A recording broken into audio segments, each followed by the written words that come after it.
നമസ്കാരം. ആശ്രവാസ്തുവിലേക്ക് സ്വാഗതം. 2025 ഡിസംബർ മാസത്തെ സമ്പൂർണ്ണ മാസഫലത്തെക്കുറിച്ചാണ് ഇന്ന് ഞാൻ സംസാരിക്കുന്നത്.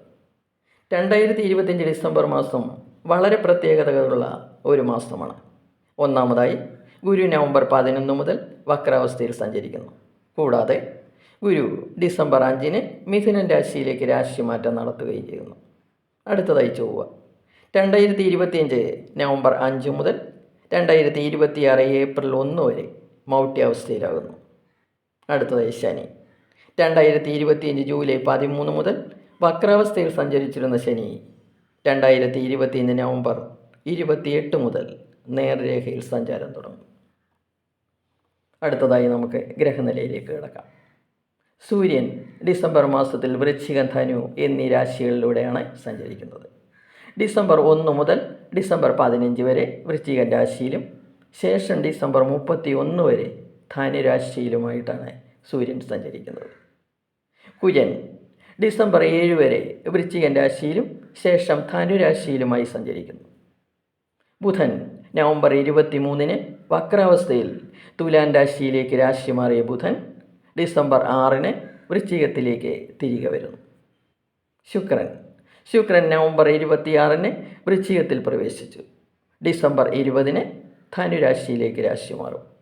ഗുരു ഡിസംബർ 5 മിഥുനൻ രാശിയിലേക്ക് രാശിമാറ്റം നടത്തും. മുകളിൽ പറഞ്ഞ ഗ്രഹങ്ങളുടെ സഞ്ചാരം അനുസരിച്ചാണ് ഞാൻ ഫലം പറയാൻ പോകുന്നത്.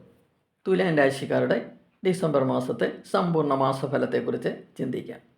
ചിത്തിരേര, ചോതി, വിശാഖം, മുക്കാൽ എന്നീ നക്ഷത്രങ്ങൾ ചേർന്നതാണ് തുലാൻ രാശി. ആദ്യമായി തുലാൻ രാശിക്കാരുടെ ഡിസംബർ മാസത്തെ ആരോഗ്യസ്ഥിതിയെക്കുറിച്ച് ചിന്തിക്കാം. ജന്മരാശ്യാധിപനും അഷ്ടമാധിപനുമായ ശുക്രൻ്റെ 2ാം ഭാവത്തിലെ സ്ഥിതി, 12ാം ഭാവാധിപനായ ബുധൻ്റെ ജന്മത്തിലും ധനഭാവത്തിലുമുള്ള സ്ഥിതി, ഡിസംബർ 5 മുതൽ വ്യാഴത്തിൻ്റെ ജന്മഭാവത്തിലേക്കുള്ള ദൃഷ്ടി, 6ാം ഭാവത്തിലെ ശനിയുടെ സ്ഥിതി, ഇവയെല്ലാം ശാരീരിക സുഖത്തെയും ആരോഗ്യവർദ്ധനവിനെയും കുടുംബസുഖത്തെയും ധനവരവിനെയും സൂചിപ്പിക്കുന്നു. 11ാം ഭാവാധിപനായ സൂര്യൻ്റെ സ്ഥിതി നോക്കിയാൽ മാസത്തിൻ്റെ ആദ്യ പകുതിയിൽ അനുകൂല ഫലങ്ങൾ നൽകുന്നില്ലെങ്കിലും 2ാം പകുതിയിൽ മനസ്സന്തോഷവും രോഗമുക്തിയും തൻ്റെ ഇടവും ആത്മധൈര്യവും നൽകുന്നു. അങ്ങനെ ഡിസംബർ മാസത്തിൽ തുലാൻ രാശിക്കാരുടെ ആരോഗ്യസ്ഥിതി തൃപ്തികരമായിരിക്കും. അടുത്തതായി കർമ്മരംഗത്തെപ്പറ്റി ചിന്തിക്കാം. ഡിസംബർ 6 ശേഷം ചൊവ്വയും ഡിസംബർ 15 ശേഷം സൂര്യനും തുലാൻ രാശിയുടെ 3ാം ഭാവത്തിലേക്ക് രാശി മാറുന്നു. ഡിസംബർ 29 വരെ ബുധനും ഡിസംബർ 20 വരെ ശുക്രനും തുലാൻ രാശിയുടെ ധനസ്ഥാനത്ത് സ്ഥിതി ചെയ്യുന്നു. കൂടാതെ 6ാം ഭാവത്തിൽ സഞ്ചരിക്കുന്ന ശനിയും 11ാം ഭാവത്തിൽ സ്ഥിതി ചെയ്യുന്ന കേതുവും കർമ്മരംഗത്ത് ഗംഭീരമായ പ്രോത്സാഹനങ്ങൾ നൽകുകയും അവയിൽ നിന്നും വൻപിച്ച വരുമാനം ലഭിക്കുകയും ചെയ്യുന്നു. ഏത് കാര്യങ്ങളിലും വിജയവും വ്യവഹാരങ്ങളിൽ നിന്ന് നേട്ടവും ലഭിക്കും. ശത്രുക്കളുടെ പരാജയവും ഉദ്യോഗസ്ഥർക്ക് പദവിയും അംഗീകാരങ്ങളും വർദ്ധിക്കുന്ന സമയം കൂടിയാണ്. വ്യാഴത്തിൻ്റെ ജന്മഭാവത്തിലേക്കുള്ള ഡിസംബർ 5 ശേഷമുള്ള ദൃഷ്ടി എല്ലാ കാര്യങ്ങളിലും ദൈവാധീനം നൽകുകയും ചെയ്യും. 7ാം ഭാവാധിപനായ ചൊവ്വ തുലാൻ രാശിയുടെ 2, 3 എന്നീ ഭാവങ്ങളിലൂടെയാണ് ഡിസംബർ മാസത്തിൽ സഞ്ചരിക്കുന്നത്. ഡിസംബർ 7 ശേഷം ചൊവ്വ അനുകൂല ഫലങ്ങൾ നൽകുന്നു.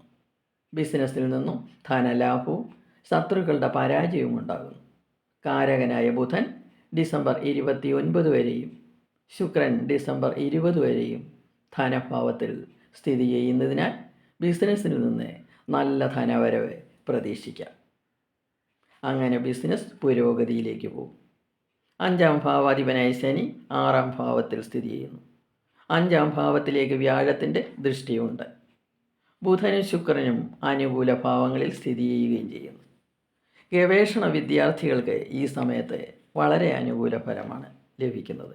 പ്രതീക്ഷിക്കുന്ന രീതിയിൽ പഠനം മുന്നോട്ട് കൊണ്ടുപോകാൻ വിദ്യാർത്ഥികൾക്ക് കഴിയും. വിദേശ പഠനത്തിന് അവസരം ലഭിക്കുകയും ചെയ്യും. 5ൽ രാഹു സ്ഥിതി ചെയ്യുന്നതുകൊണ്ട് മുതിർന്നവരുടെ ഉപദേശം കൂടി അന്വേഷിച്ച ശേഷമേ കാര്യങ്ങൾക്ക് തീരുമാനമെടുക്കാവൂ.